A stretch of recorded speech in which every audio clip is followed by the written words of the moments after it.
اگر آپ شادی شدہ ہیں تو یہ اگلے چند منٹ آپ کی زندگی بدل سکتے ہیں، کیونکہ ایک بوڑھے شخص نے اپنی بیوی کو کھونے کے بعد جو سچ بتایا وہ سن کر شاید آپ آج ہی کسی اپنے کو فون کریں۔ اس نے اپنی بیوی کے ساتھ 41 سال گزارے، لیکن جب وہ دنیا سے چلی گئی تب اسے احساس ہوا کہ وہ اسے کبھی واقعی جان ہی نہیں سکا۔ مرنے سے صرف 3 ہفتے پہلے اس کی بیوی نے ایک جملہ کہا، اور وہ جملہ آج بھی اسے راتوں کو سونے نہیں دیتا۔ بسم اللہ الرحمن الرحیم۔ السلام علیکم ایوری ون۔ رشتے دھوکے سے نہیں ٹوٹتے، اکثر وہ خاموشی، مصروفیت اور نظر اندازی سے مر جاتے ہیں۔ اور آج کی یہ کہانی جو میں آپ کے ساتھ شیئر کرنے جا رہی ہوں، یہ اس کی ایک زندہ مثال ہے۔ کاش کہ ہم لوگوں کو ان ٹائم پتہ چل جائے کہ محبت کا اصل دشمن کیا ہے۔ محبت کو جو چیز ختم کرتی ہے نہ تو وہ جھگڑا ہوتا ہے اور نہ ہی بے وفائی، بلکہ وہ چیز جو تقریباً ہر شادی میں آہستہ آہستہ داخل ہو جاتی ہے۔ آج آپ کے ساتھ میں وہ شیئر کرنے جا رہی ہوں۔ یہاں پہ UK میں رہتے ہوئے انسان بڑا ہی اپنی جوانی میں مصروف ہوتا ہے، دن رات محنت کرتا ہے، پیسہ اکٹھا کرتا ہے، لیکن جب آہستہ آہستہ وقت گزرتا ہے اور بڑھاپا آتا ہے تو اس وقت اس ملک میں انسان بہت ہی زیادہ فارغ ہو جاتا ہے۔ اس کے پاس اپنی زندگی کا انالیسس کرنے کے علاوہ، اپنی زندگی کی غلطیاں یا خوبیاں یا خامیاں گننے کے علاوہ اور کوئی کام نہیں بچتا ہے۔ اب یہی سب کچھ یہاں پر برطانیہ میں رہنے والے عارف کے ساتھ بھی ہوا، جس کی عمر کوئی تقریباً 74 سال ہے، اور آج وہ ایک ایسے گھر میں اکیلا رہتا ہے جو کبھی کہکہوں سے بھرا رہتا تھا۔ اس کی بیوی نسرین کو دنیا سے گئے ہوئے کوئی تقریباً 7 سال کا عرصہ ہو چکا ہے، لیکن کچھ یادیں ایسی ہوتی ہیں جو کہ وقت کے ساتھ مدھم نہیں ہوتی۔ کچھ پچھتاوے ایسے ہوتے ہیں جو ہر صبح آپ کے ساتھ جاگتے ہیں اور ہر رات آپ کے ساتھ سوتے ہیں۔ اب یہی سب کچھ عارف کے ساتھ بھی ہوا۔ لوگ جب اس سے پوچھتے ہیں کہ عارف کی زندگی کی سب سے بڑی غلطی کیا ہے، تو وہ کسی بڑے حادثے یا فیصلے کی توقع کرتے ہیں، لیکن عارف آگے سے یہی کہتا ہے کہ میری زندگی کی سب سے بڑی غلطی یہ ہے کہ میں نے اپنی بیوی کو نظر انداز کیا، جان بوجھ کر نہیں، نفرت کی وجہ سے بھی نہیں، بلکہ اس لیے کہ مجھے یقین تھا کہ وہ ہمیشہ میرے ساتھ رہے گی۔ اور یہی ہم لوگوں کی زندگی کی سب سے بڑی غلطی ہے۔ گورے اس طرح کا لائف سٹائل نہیں اپناتے جو کہ ہم پاکستانی یہاں پہ بیرون ملک آ کر اپنا لیتے ہیں۔ دن رات بس پیسہ کمانے کی مشین بن جاتے ہیں، اور زندگی کے وہ خوبصورت لمحے ہم لوگ ضائع کر دیتے ہیں جو کہ ہم سمجھتے ہیں کہ ابھی ہم پیسہ کما لیں، کل کو بڑھاپے میں جا کے ہم اپنی زندگی جی لیں گے۔ لیکن ہم لوگ ہم پاکستانی ایک بات بھول جاتے ہیں کہ پیسہ جو ہے وہ زندگی میں سب کچھ نہیں ہوتا، بلکہ زندگی کی سب سے اچھی اور سب سے خوبصورت حقیقت ہوتی ہے وہ ایک دوسرے کا ساتھ ہوتا ہے، وہ زندگی میں محبت ہوتی ہے، وہ زندگی میں سکون ہوتا ہے۔ عارف نے یہی سب کچھ کیا۔ وہ دن رات پیسہ بنانے کی مشین تو بنا رہا، لیکن اپنی بیوی نسرین کو وقت دینا بھول گیا۔ نسرین اکثر عارف کو یہ کہا کرتی تھی کہ چلو آج تھوڑی دیر چھت پر چل کر بیٹھتے ہیں۔ نسرین کو شامیں بہت پسند تھیں۔ سورج ڈوبنے سے کچھ دیر پہلے وہ ہمیشہ اس کی یہی ڈیمانڈ ہوتی تھی کہ عارف چلو چھت پر چلیں، اور عارف صاحب کا آگے سے یہی جواب ہوتا تھا، تقریباً ہمیشہ ایک جیسا ہی ہوتا تھا کہ آج نہیں، آج بہت تھکا ہوا ہوں، کل بیٹھتے ہیں، بس یہ کام ختم کر لوں، کل کل کل۔ اور اس کی زندگی کا یہ سب سے غلط لفظ تھا، بہت ہی خطرناک لفظ تھا، کل۔ مگر عارف کی زندگی میں وہ کل کبھی نہیں آیا۔ نسرین اس سے کوئی مہنگا تحفہ نہیں مانگتی تھی، نسرین اس سے کوئی لمبا سفر بھی نہیں مانگتی تھی، نسرین اس سے کوئی بڑی قربانی بھی نہیں مانگتی تھی، نسرین اس سے صرف اس کی زندگی کا آدھا گھنٹہ مانگتی تھی، صرف آدھا گھنٹہ۔ لیکن عارف کے پاس ہمیشہ کوئی نہ کوئی مصروفیت ہوتی تھی، کبھی نوکری، کاروبار، بل، ذمہ داریاں، اور وہ یہ سمجھتا تھا کہ وہ گھر چلا رہا ہے، اور گھر چلانا ہی محبت کا ثبوت ہوتا ہے، صرف یہی اس کی ذمہ داری ہے۔ عارف کو یہ لگتا تھا کہ اگر میں محنت کر رہا ہوں تو یہی کافی ہے۔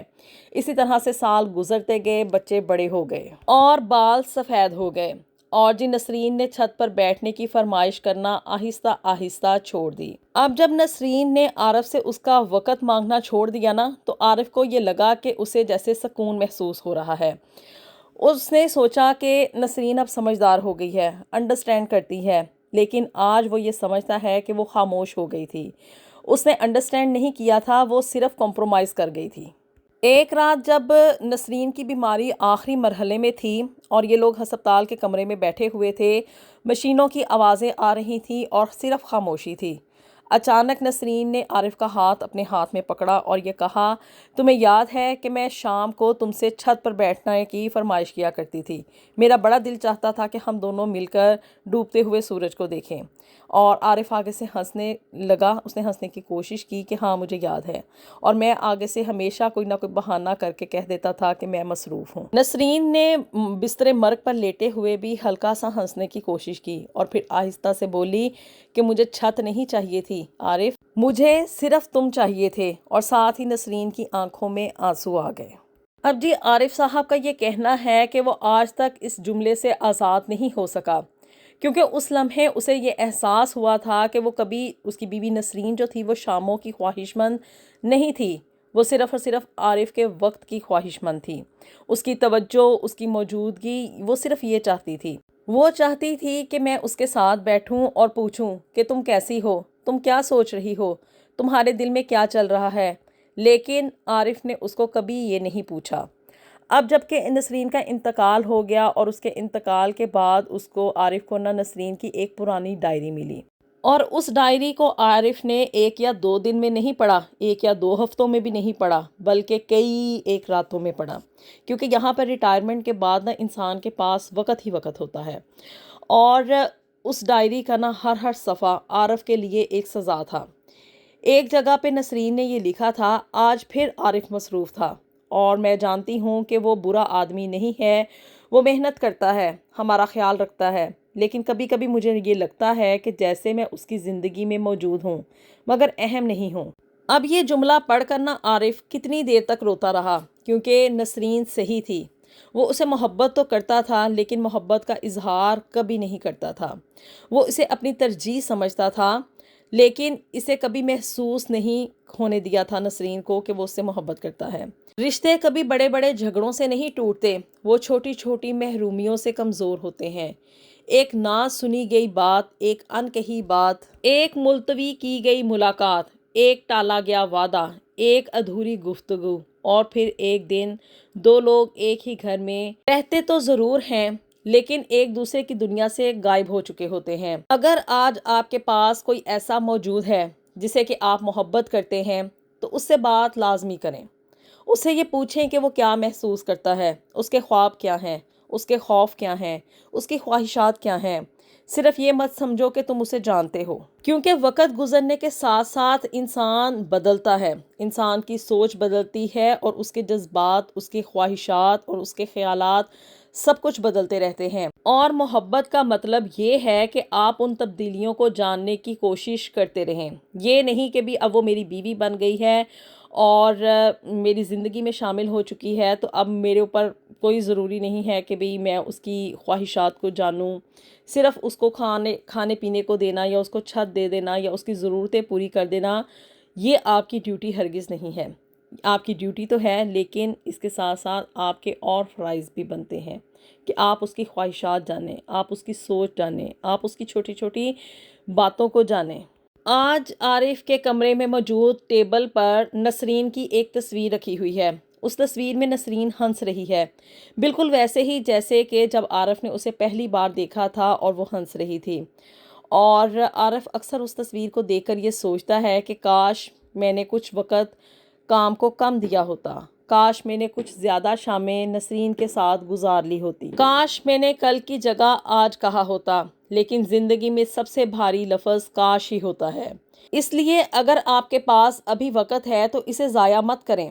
فون ایک طرف رکھ دیں، کام کچھ دیر کے لیے چھوڑ دیں، اپنے پیاروں کے پاس جائیں، ان کی بات سنیں، انہیں یہ محسوس کرائیں کہ وہ آپ کی زندگی میں واقعی اہم ہے، کیونکہ ایک دن آپ کے پاس تصویریں تو ضرور ہوں گی، یادیں بھی ہوں گی، لیکن شاید وہ شخص نہ ہو جس کے ساتھ تم نے وہ یادیں بنائی تھیں۔ اور اس دن تم یہ سمجھو گے کہ محبت صرف ساتھ رہنے کا نام نہیں، بلکہ محبت وقت دینے کا نام ہے۔ آپ کے خیال میں کیا عارف صاحب کی یہ بات بالکل درست ہے، یا کہ ہمارے پاکستانی جس ڈگر پر چلے ہوئے ہیں کہ بیرون ملک لا کے اپنی بیویوں کو ساتھ رکھ تو لیتے ہیں، لیکن ان کو وقت بالکل نہیں دیتے؟ یہ سمجھتے ہیں کہ بھی ہم نے ان کی ضرورتیں پوری کر دیں تو ہم نے اپنی محبت کا فرض پورا کر دیا۔ وہ بیچاریاں یہاں پہ بیرون ملک آتی ہیں، اپنا گھر بار چھوڑ کر، اپنے والدین کو چھوڑ کر، سالوں سال اپنے والدین بہن بھائیوں کی شکل نہیں دیکھتی، صرف اپنے شوہر کا یہاں پہ رہتے ہوئے ساتھ نبھاتی ہیں، اس کے بچوں کی پرورش کرتی ہیں، زندگی میں کئی ایک لمحات وہ صرف اور صرف اس محبت کے نام پہ قربان کر دیتی ہیں، اور اینڈ میں آخر کار آ جا کے ان کو سننے کو یہی ملتا ہے کہ تمہاری ساری ضرورتیں تو پوری ہو رہی ہیں اور تمہیں کیا چاہیے۔ وہ مرد یہاں پہ اپنی بیویوں کو لا کر رکھ تو لیتے ہیں لیکن یہ بھول جاتے ہیں کہ وہ بھی ایک انسان ہے، ان کو بھی سوشلائز ہونے کی ضرورت ہے، ان کے بھی جذبات ہیں اور ان جذبات کو سننے کی ضرورت ہے۔ انہیں ان کنٹریز میں رہتے ہوئے آپ کے وقت کی زیادہ ضرورت ہے کیونکہ وہ یہاں پر رہتے ہوئے زیادہ تنہا محسوس کرتی ہیں۔ آپ کے خیال میں کیا نسرین واقعی میں سمجھ گئی تھی کہ میرا شوہر اتنا مصروف ہے، یا کہ وہ ایک کمپرومائزنگ سچویشن میں چلی گئی تھی؟ اور آپ کے خیال میں کیا عارف کی بات ہر کسی پاکستانی کو یہاں پہ بیرون ملک رہتے ہوئے نہ صرف فالو کرنی چاہیے بلکہ اس کو اپنے پلے سے بھی باندھ لینا چاہیے کہ اپنی بیویوں کو ٹائم پر وقت دیں، یہ نہ ہو کہ وقت گزر جائے اور آپ کا ساتھ ٹوٹ جائے؟ نہ صرف بیرون ملک رہنے والے پاکستانیوں کو بلکہ پاکستان میں بھی رہنے والے پاکستانیوں کو اپنی بیویوں کو پورا وقت دینا چاہیے، ان کی باتیں سننی چاہیے، اس کو انڈرسٹینڈ کرنا چاہیے، کیونکہ زندگی بہت ہی تھوڑی ہے اور آپ لوگوں کو واقعی میں ہمیں اس چیز کا نہیں پتہ کہ کب کس کی زندگی کا اختتام ہو جائے، کب یہ ساتھ ٹوٹ جائے اور یہ محبت کا رشتہ وہیں پہ ختم ہو جائے۔ عارف تو اب اپنی زندگی میں 74 سال گزارنے کے بعد جو ہے وہ پچھتا رہا ہے، کیونکہ اس نے نسرین کے ساتھ 41 سال جو تھے وہ رشتہ ازدواج میں گزارے، لیکن وہ دو لوگ ایک ہی گھر میں رہتے ہوئے اجنبی تھے۔ بیرون ملک رہنے والے پاکستانی جو ہے نا وہ ہمیشہ ایک دوسرے سے اجنبی ہی رہتے ہیں، کیونکہ انہیں ایک دوسرے کے وقت کی ضرورت ہوتی ہے اور وقت ہی ان کے پاس نہیں ہوتا ہے، اور اولاد جب جوان ہو جاتی ہے تو وہ ماں باپ کو چھوڑ کر اپنے اپنے گھروں کی طرف نکل جاتی ہے، ان کی اپنی دوڑیں شروع ہو جاتی ہیں، اور اینڈ میں آ جا کے انسان کے پاس سوائے پچھتاوے کے اور کچھ نہیں بچتا۔ اللہ تعالی ہم سب کے لیے دنیا اور آخرت میں ڈھیر و ڈھیر آسانیاں پیدا فرمائے۔ ملیں گے آپ سے نیکسٹ ویڈیو میں with something new and something very interesting. Until then, Allah Hafiz.